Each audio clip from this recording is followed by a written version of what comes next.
সামাজিক যোগাযোগ মাধ্যমে হঠাৎ করেই ছড়িয়ে পড়েছে চিত্রনায়ক মাসুম পারভেজ রুবেল মারা গেছেন। তথ্যটি জানতে এই চিত্রনায়কের মুঠোফোনে ফোন দেওয়া হয়। কথার শুরুতেই রুবেল বলেন, "কি এক বিপদে পড়েছি। সবাই শুধু ফোন দিয়ে জানতে চাইছেন আমি মারা গেছি কিনা। আমার মৃত্যুর খবরটি গুজব। এখনো ভালো আছি, সুস্থ আছি।"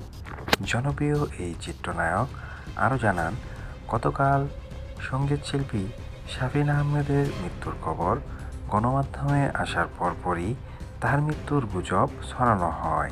তিনি বলেন, "কি বলবো বলেন, এটা অনেকেই শেয়ার করেছে। তাদের শেয়ার করার আগে যাচাই করা উচিত ছিল।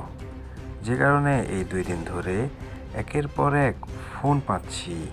2 দিন ধরে বিভিন্ন দেশ থেকে আমাকে ফোন দিয়ে জানতে চাইছেন আমি নাকি মারা গেছি। শুধু আমি নয়, আমার স্ত্রীকেও ফোন দিয়ে আত্মীয়স্বজনেরা একই কথা জানতে চাইছেন। কেউ বলছেন দুলাভাই কেমন আছেন, কেউ বলছেন ভাই, মামা, চাচা কেমন আছেন। ভক্তরাও এমন উদ্বিগ্ন প্রশ্ন করছেন।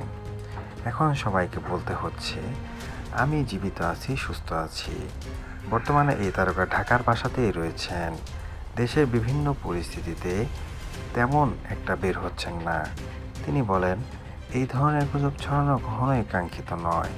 এটা নিয়ে পরিবারের সবাই চিন্তিত থাকেন। এটাই লিখুন, আমি ভালো আছি, সুস্থ আছি এবং বাসাতেই আছি।" এমন আরও তথ্য পেতে আমাদের সাথেই থাকুন। ধন্যবাদ।